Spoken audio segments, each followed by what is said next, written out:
It's not the tools that make the partnership. It's the people and the communication that make it work. You just need to be able to communicate in a way that's efficient for both of you. Welcome back to Duo On Air. I'm Abby. And I'm Courtney. And we're the ex-agency turned entrepreneurial team that puts the Duo in Duo Collective. Our boutique organic marketing agency specializes in SEO, social media strategy, and branding. We're an everyday pair of business besties / marketing experts obsessed with helping our community learn more about what it takes to run a business. Which is why on Duo On Air, we're not holding anything back. We're giving you all the info we know about how to grow your business organically so you can be the confident CEO you were made to be. And how to navigate life as a small business owner. Whether it's on your own or with your best friend by your side, so grab your coffee or your mimosa, we don't judge, and settle in for a quick value-packed episode of Marketing Tips. Welcome back to the Duo On Air podcast. This is episode number 66, and today we're chatting with Isabel and Samara. We absolutely love chatting with other duos, but what makes this all the more sweeter is that these two ladies run completely separate businesses, yet they collaborate together on something that is super important. They combine strategy, design, and copy to create swoon-worthy websites that work for their clients. We were so lucky to meet Isabel inside our SEO group coaching program, and we continue to work together inside our ongoing membership. So it was a no-brainer when she asked to be on the pod. We were most excited to talk about their partnership, everything from how they found each other, how they built their processes, what the expectations are when a client comes in, who does all of the client outreach. Whether you are a solo entrepreneur dreaming of one day finding a partner, or you're already in a partnership like us and want to see how this experience comes to life for someone else, you are definitely going to want to tune into this episode. So let's get to the good stuff. Hello, ladies. Thank you so much for being on the Duo On Air podcast. Hello, good morning. Hi. Morning. All right. So we have Samara and Isabel today, and they have a really unique partnership that we are super excited to talk about because I feel like a lot of other people out there probably have a partnership like this or are looking for something similar or didn't even know that this could benefit their business. So I'm just super excited to talk with you ladies because it's different than our partnership. Mm-hmm. And yeah, it's gonna be fun. So how about we just start by you guys introducing yourselves, what your business is and what you do. So how about Isabel, you start first. Yeah, sure. So I'm Isabel. I am a copywriter and work mainly with creative service providers doing web copy and brand messaging and a little bit of blogging as well. And basically, I love helping entrepreneurs actually sound like themselves in their web copy while still balancing it out with like SEO techniques that I've learned from the both of you, and just getting them really in front of their dream clients and their aligned clients. Yes. Yeah. Isabel was in our group coaching program and you're awesome. So we are very excited to have you on here. Yes. How about you, Samara? Yeah. Hi. So I'm Samara. My business is Samara Bortz Creative. I'm a web and brand designer and business coach and work mostly with creative entrepreneurs and those who would call themselves heart-led, soulful, a little into the woo-woo spiritual things, and who are really looking to form deeper connections with their clients. When Isabel wrote my web copy, she coined the phrase that I use over and over, clients who want to work with kindred clients instead of convenient customers. So I help them to find their people, connect with them through some one-to-one coaching or through strengthening their online presence with more aligned visual brand and a website. Awesome. Perfect. I love that. So Yeah. You might have just answered it, but how did you guys meet? Do you want to? Yeah, sure. Yeah, so it was about a year and a half ago, I think. I was looking to bring on some help in my business with some content creation things and marketing and just sort of put it out there, I think, onto Instagram. And a mutual friend connected us. And Isabel reached out and we connected, and she came into my business to start writing some blogs, which was amazing. And it sort of just grew organically from there. We haven't actually ever met in person because we don't live near each other. We're both in different cities in Canada. But yeah, started just through a mutual friend, and then have worked on all sorts of projects together since then. Yeah. That's so exciting. It's so Yeah. fun to like hear about how people come together and how they form partnerships or duos. And it's awesome now in the day of technology that you guys don't even have to be anywhere near each other or have had to meet in person. Yeah. I'm sure you guys want to meet in person someday, but that's awesome that even just, forming that relationship and keeping it going, via Zoom meetings or whatever that might look like. Yeah. How does I'm curious because I know how that works. Like Court and I live 40 minutes apart. So we're really not that far away. Some days we think it's far. It felt really, yeah. This morning it felt really far. I told her I felt like I was in the car for a year, but which thankfully we're close enough that we can make it work. Right. But we do talk every single day on multiple apps and multiple platforms. So I'm curious, how do you guys like stay connected throughout the day, especially when you have joint client projects? Oh, Voxer is our go-to. I think Yeah, we love pretty, it. Yeah, we're both pretty similar of like, I think if we can avoid hopping on a Zoom call, that works for the Yeah. both of us for the most part, at least with each other. I think because we know each other well enough and how we work that, Voxer is our go-to, that we're kind of in and out of it Yeah. most days, especially when we have a project together. Mhm.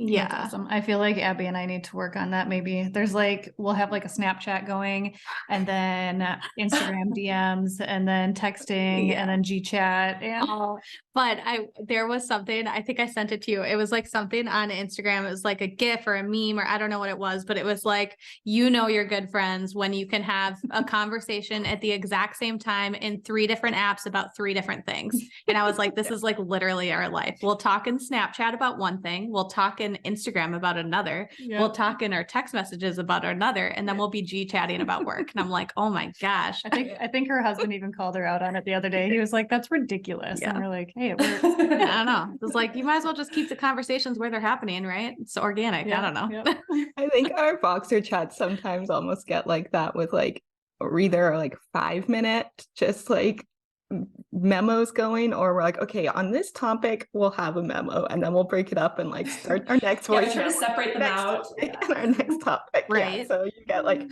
4 at a time, all on different things. Yep. I know. Well, if the other person gets it, that's all that matters. As long as it's a seamless conversation, who cares? That's fine. Yeah. Exactly. I love it. And we do, like, Isabel's been in it, so she knows too, like from group coaching, we do both web design and copywriting because it is such a magical, like, it takes both of you to create a website that is going to rank on search engines.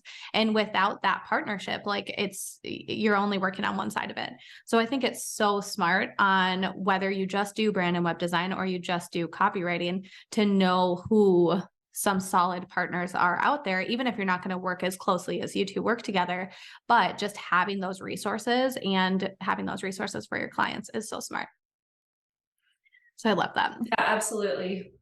So this relationship that you guys built, it sounds like, it started organically. It was working really well. So tell us about kind of how that first project came together and what that looked like.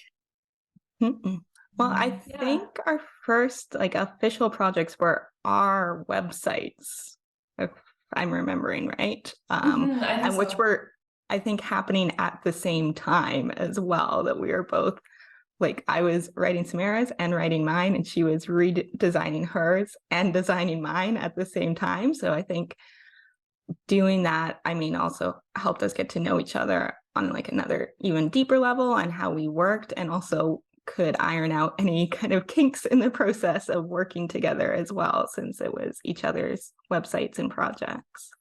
Yeah, absolutely. Yeah. It probably gave you the confidence too, then to take on a client project together because you know that you already can work together. You've done it for your own websites. And plus, like, that's almost the hardest part is like your own website, your own projects. Like you have so much more just like, I don't know, grit in it kind of like for yourself. And you're more picky about that than anything else. And so I think if you know it works there, then you know that it's going to work really well for your clients. Totally. It helped me to see the gaps in my process and the ways that Isabel like really naturally fits into them. Even with things like like knowing my own personal weaknesses of having like a little bit of time blindness, like not fully knowing, thinking things will not take nearly as long as they do. And like Isabel is so organized and so on top of things. So it just helped to see that and experience that inside of our own businesses first before taking that to clients, and to sort of like have that accountability and know that we really balance each other out super well. Yeah. I think that's such a unique thing about just like any partnership is just learning about yourself, like the way that you work and the things that the things that you excel on and the things that you could work on. And I know Abby and I, we do completely different things. And when we got into this, we kind of sat down and I was like, hey girl, like I don't do a whole lot of client communication. And she like, that was her thing at the agency world. And she's like, oh, I got this. Like, this is nothing for me. And I was like, oh, thank goodness, because I don't think I would, and I think I'm a good communicator, but I would just like, I would say yes to it's everything. not as efficient. I would, and I would just, and sometimes I'm like, Abby, how do I reply to this email? Like, does this sound good? And she's like, yep, that sounds okay. You're great. It's kind of funny because the past like month, I'd say I've been so underwater in some SEO projects that I was like, Court, I just need you to like take the lead on like timelines and emails for brand projects. Cause I was like, I just like don't have capacity to do it right now. And so Courtney would create a timeline and then she'd be like, crap, I forgot about this. And I was like, yep, you'll get it. You'll get it. You'll get it. I'm learning. It's definitely like a practice. It's like things like that though, that sometimes like come, which I did that in our agency life. So it was like so natural for me. I don't even have to think about things like building timelines and project management and like client communication. Cause it's just like, I've been doing it for not 20 years. How old am I? I don't know. For a long time. 12, 15. I don't know. But I've been doing it for a long time. So like I've made plenty of mistakes and like learned what sounds good and, all of that fun stuff. But now it just comes more natural, but it's totally like those things that are like your weaknesses that come natural for someone else. It's just so much more efficient to then divide and conquer, because otherwise you're just wasting time learning something that someone else can already do better, Yeah, absolutely. Yeah. So how do you guys both bring in leads? Do one of you do like more of the project management, or like if you bring in a lead on like your side, then does the one of you do the like project management with that client or the client management, and then like vice versa on the other side? Or how does that world kind of work for you guys? Maybe I feel like Samara, maybe you should take the lead, because Samara has such like an amazing and I think unique approach to her design and strategy. So it's left space for me to kind of like slot into it. But yeah, her process is just like amazing. So maybe if you want to I think it's also so funny that was like just like a moment ago, Samara was like, I feel like just time wise, I'm just not, I can't do it. And so you guys totally, you're already like telling each other like, no, this is so good for you. And this is so good for me. I love it. Yeah, we really like each other. Yeah, that's awesome. I love it. One day we will meet. Yeah, it'll happen. Absolutely. But yes, most often Isabel comes into my client projects to do the copy. So usually it's like website clients who are coming for branding in a website first, and then I sell them on the amazing benefits of working with such an awesome SEO copywriter, and then Isabel comes into the project. So I don't think it's happened the other way around yet, but it totally could, where someone could go to Isabel wanting copy and then figure out that they also don't want to do the design side of things. So I usually take the lead on project management, and then we share some client communications, just like depending on what phase of the project we're in. So if they need to hop on a call to talk about copy, then Isabel takes the lead on that. And then she and I sort of connect afterwards and review things and keep the project moving forward. So yeah, we usually start with like a pretty in-depth brand strategy phase. So sort of differently than most designers, I structure it like a mini coaching container where we have like 1 month together, the client and I, a couple calls and some Voxer access in between.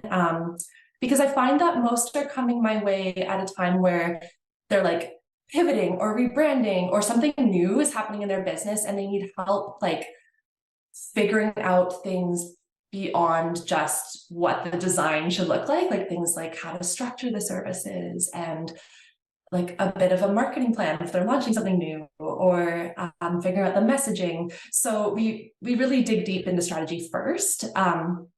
And that works really well in our partnership, or Isabel and my partnership, because that is how she usually starts her client projects as well, with like an in-depth brand messaging guide. So yeah, so after the strategy phase, then she comes in for the copy, and it just sort of rolls from there. I don't know if I answered that fully. I feel like it's all over, but that's how it works. Yeah. Yeah, and it's that's always great awesome. on my side because then when the clients come to me, they have this like beautiful in-depth strategy already done. So then we'll hop on a call, and I'll usually have a few additional questions that are pretty copy specific, but I already have now all this information about their like value prop and their audience and how they want to come across and their services and things like that. So it's nice on my side that it like saves a lot of time, and also we're not repeating the same questions for the clients as well. I can kind of just pick up where Samara ended and carry into the copy. And then usually in the copy to design process, Samara and I go back and forth to make sure, like, does the copy I have fit with what she has in mind for the design? And then in the design phase, does the copy need to be adjusted at all so it all looks right and all comes together? Mm-hmm. Yeah. I work with a lot of DIYers in the website world when I do SEO website starter kits, because a lot of times they're working on the website. I come in with the SEO and then they write the copy after. And so in my process, I go in and update, and like, I'll jump into their website, do all the metadata, do all of the keyword research, like all of that stuff. But at the end, I like do everything, hit publish, or they'll hit publish still, but I'll still do all of the tags and everything they need done on their website. So in between the meeting of presenting the research and then needing to jump in and do all the final data, people are usually like, okay, great. I have all the keywords. I know like all of the different pages that I'm doing. Now I need to write the copy. And my next step for them is usually like, it's going to take way longer than you think. Like, Yes. it is not easy. And that part is the hardest part. So sometimes people come back to me a couple weeks later and they're ready to go. Sometimes people come back to me 5 months later and then they're ready to go. It's like such a process. So I think like, and this always happens with like web design, is like, I think copy, sadly, I don't know why, copy just always gets forgotten about, or like, it's just something that people don't realize how time consuming it is and hard to do. Like, it's so hard to do if you're not a copywriter. Like, I have had to write just a small paragraph and I'm like, oh, like this is painful. And so I think that's like so efficient, because your projects then, you know, from beginning to end when you are going to be able to hit publish for your clients, and even tell them like from the client side of things, knowing I'm going live on this date. I don't need to question it. There's no work I need to do on the other end other than review and provide feedback. Like, that is such a blessing of a partnership and a project for clients, just to like have that just all the way through.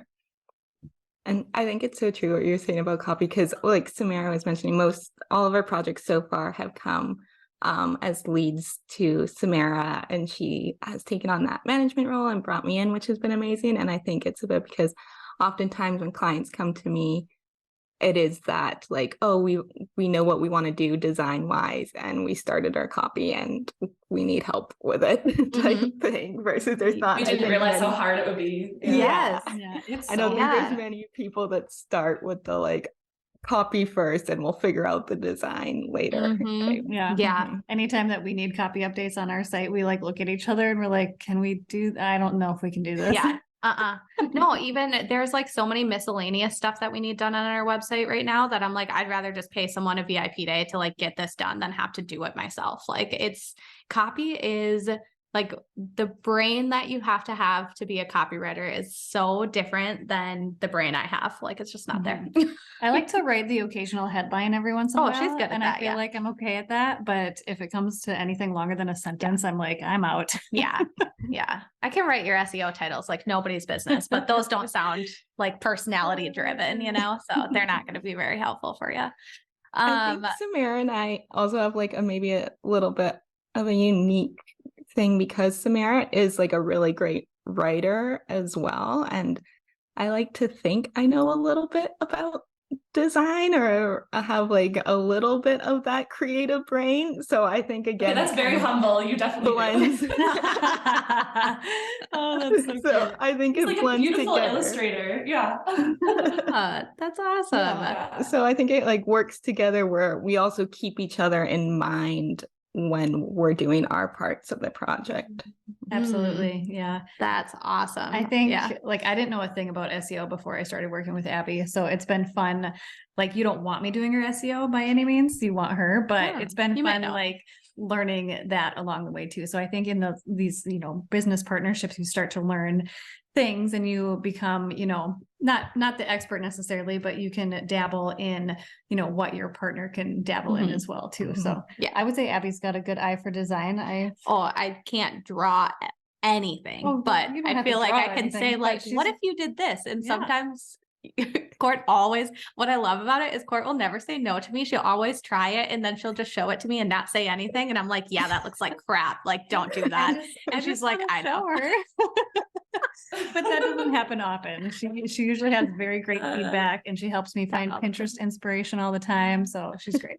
Yeah. But that is so important. I think like including, there's definitely like has to be some kind of boundary so that it's not like super time consuming, obviously. But I do think it's so important to include each other in the process rather than like having just these very hard outlines. Like having a little bit of that overlap can help make your partnership all the better because you oftentimes have like blocks in your own process where you don't even see another way, or like just even like creatively, like we all have like creative blocks throughout the day. So it can be really helpful just to get like an outside opinion in like, especially when it's just like you're doing a business on your own. Like I think that's the very much a benefit of like being with another person and like having them help just explore something outside of where you're sitting right now.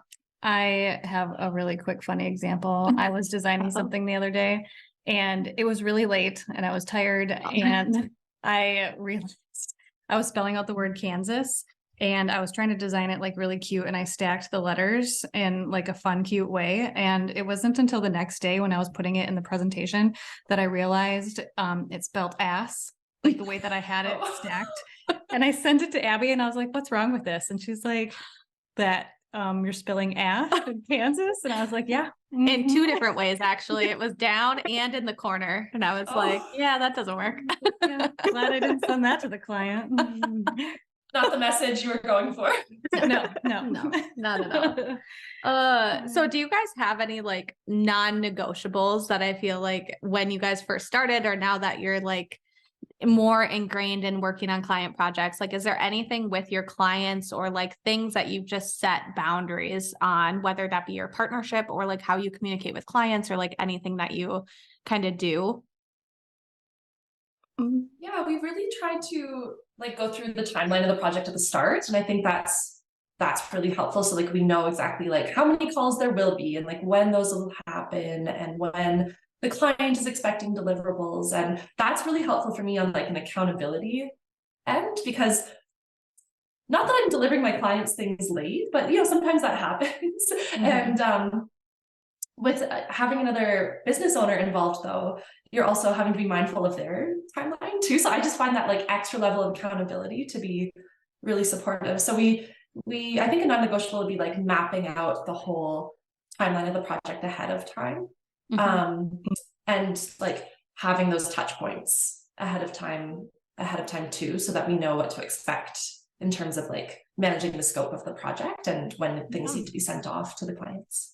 Yeah. And this is where like I'm so happy to be working with Samara because I think I'm similar to what you were saying earlier, Courtney, of that I will sometimes like say yes to everything and I'm not always the greatest at setting boundaries with clients, where Samara is really good at laying out all that information and still coming at it from like her heart and still being very empathetic and everything, but also being like, this is what the expectations are for everyone. Yes. I have to lean on Abby for that all of the time because I'm like, I can just do this for them in like an hour. She's like, no, you can't. Like, Yeah. that wasn't a part of it. I was like, okay. I know you're fast, but which sometimes, like every Yeah. once in a while, it's really nice to surprise and delight the Yeah. clients. But when you're doing it all the time, or you're doing it and then clients start to take advantage of you, it's like definitely something where you have to have those boundaries in place for your Mhm. sanity, or else you go a little crazy. Yeah. Yeah. Do you guys use a tool or anything do you guys have a project management tool that you guys share that you use together? Like Notion, Asana, ClickUp, whatever that may be? No, we No? actually Yeah. don't. And I think it's just because we Yeah. know how our process goes. So well. We Mhm. use good old fashioned Google Docs, like really Nice. easy, and just send each other comments, and we talk in Voxer every day. I love Yeah, it. so no, we don't have a tool Yeah. that we're using. That's awesome. I mean, in the world of today too, I feel like you can be paralyzed by process, like paralyzed by the tools and paralyzed by like, oh my gosh, well, we should have this like fancy management tool and this fancy CRM and all of this stuff to like make this partnership work. And you just need to be able to communicate in a way that's efficient for both of you. And you probably need one place to organize all your stuff, which a Google Doc works just fine. So I think like that is it's not the tools that make the partnership. It's the people and the communication that make it work. And I think it can just be so deceiving to think that you need like the best tools in place to make something work. Mhm. And I think that level of trust we have too, because like we've worked together for a while, we have mutual friends, we've become friends of just, yeah, that trust and that communication is there that we almost don't need those additional tools or support to stay working well. Yeah. That's awesome. Yeah. Some days I feel like sometimes we have too many tools and I'm like, dang, we're just like talking all over the place, or we've got this going on here, this going on here. But yeah, that sounds lovely. And like, it's working really well. So very curious, which I'm sure our listeners are too, about kind of the legal background of all of this. What did that look like for you guys to kind of start working together? Did you have to do anything, to make it more official and legal, and what that looked like? Yeah, we didn't have to like form an actual partnership or anything, because we really do run our own businesses separately, and we are just like happy and delighted when we get to come together and work on a project. But so the way we structure it is when Isabel jumps into a copy project, she comes on as a subcontractor. So we have like a subcontracting agreement in place that we update and use for each project. So just like update it to reflect the scope and the timeline and payment and all of that. So that works for us for now.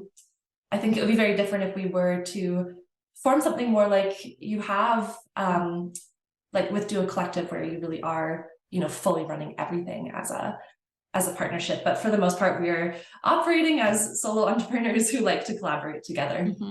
Yeah, that's good to know, because I feel like a lot of people probably want to do something like you guys are doing, but they get scared about what that legal background or process might look like. But it sounds, pretty straightforward. And, I kind of figured it was probably like a subcontract thing, but yeah, I think even just the word legal or legality can scare people away to, venturing into something like this. Yeah. Yeah. And I mean, it doesn't get crazy until you actually bring on like a W-2 employee, right? Then like the world changes in your world of like business ownership. But contracting, like we contract with people all the time. And it's like a very like big part of our business. We wouldn't survive if we didn't do that. So it's like necessary. But I think that's really important to like set that up, and then also know like how you're structuring your work. And then you get to the point of tax season and it's very easy because you already have that set up. And you guys also have the opportunity for growth. Like you just said, like say you continue doing this and you get to the point where you do want to make it like a bigger kind of like boutique website agency or something like that. You can absolutely do something like that. So it's like, you just got to take the first step, especially if you like are looking to have a partnership. Like if someone listening is looking to have a partnership like you guys have, I think you just have to take the next step to like just starting working on one project together, right? And seeing kind of how it works. Yeah. And I think having so many discussions beforehand, because even before like the first project or the contract or anything, we talked about like, how do we each work best, what is expected in terms of like a payment structure, what timelines do make sense, how many calls. Like we went through everything from those like those details like payments and late fees and things like that to just like, okay, what feels best? How much space do you like? How much energy do you like? How much support do you want as we're working through as well? Mm-hmm. Well, those are all such great questions. I think when Abby and I started, ours started a little bit different because we had worked at the agency together and we were on the same team and friends. So I think we kind of just like, we knew that a lot of it worked, but we didn't really sit down and say, so like, how can I support you best? Or like, what is, what do you think your working style will be like when we do this? So I think we were just nervous to have those conversations because it's like all of a sudden there were no rules. There were no big honchos up there telling me what to do, dictating the process. And so we went anti-process for a while and we were like, we don't need a project management tool. We don't need any of this stuff. Like we don't need creative service forms. Like we don't need all this stuff in place because we don't need that. Like that doesn't make sense. And then all of a sudden we realized that like we got busy. Wow, we need structure. I guess these systems do make sense. Like we don't need them to look like our agency, but we do need them to work for our business. And we just had to have those conversations. Like even that conversation of like, so Courtney, do you want me to talk to all the clients or did you hate that I always led that and you wanted to be a part of it? Like we had to have that conversation, but it was kind of awkward at first until we realized like, oh, this doesn't matter. But those conversations are so important. I'm curious, have you guys had like any, I don't know, disagreement or like any kind of like conflict arise in your partnership so far? I don't know. I'm trying to think. So yeah. That's good. If you can't remember, I mean, I'd like to say, great. yeah, that's good. That's awesome. Well, when you guys do have your first conflict and you resolve it, can you come back on the podcast and tell us about it? We can talk about ours too. Yeah. It'll happen. And I think our best advice for all of that is like over communication always. Yes. Yeah. I feel like that's always what we do. But yeah, it's like such a natural thing, right? Like when you have a partnership, it's unrealistic to think that you're going to get along every second of the day. And it's like just real life that gets thrown at you. Okay. So I have one last question for you guys. What kind of advice do you have for people out there who are looking for a similar like partnership, whether that be like exactly in the space of copywriting and web design, or like maybe even something different? Yeah, I think do it. Go for it. Okay. Go for it. It's the awkward Zoom thing. I know, right? First one. 4 people Zooms are really interesting. So yeah, to juggle it all. I think the biggest thing first is to know like your working style and your personality. And we've sort of touched on this before, but Isabel and I both like to work in the same way, where we would rather be independently doing our tasks, working on our things, and then talk through voice notes rather than like get on a call and co-work together. And I think that's just because we are both a little bit more like introverted, quiet, like our alone time and like to take our time to process and think. So it just wouldn't work as well for me to work with someone who wanted that face-to-face time all the time or needed the constant communication. So I think just being aware of like your own energy first and your working style and your communication style is really the most important thing. I think maybe even more important than the types of clients you want to work with, because you can figure that out as you go, but it won't feel comfy or aligned if you don't like honor your own energy first. So I think that's been the biggest thing that's made it a success, at least on my end. Yeah, for sure. I think bouncing off that is then like being honest and transparent with each other about that style, about what works best for you. Because if you don't have maybe those like uncomfortable conversations or honest conversations at the start, then it's going to end up coming up as you work together because something's not going to fit right, something's not going to feel right, and then you're going to have to manage that in the moment.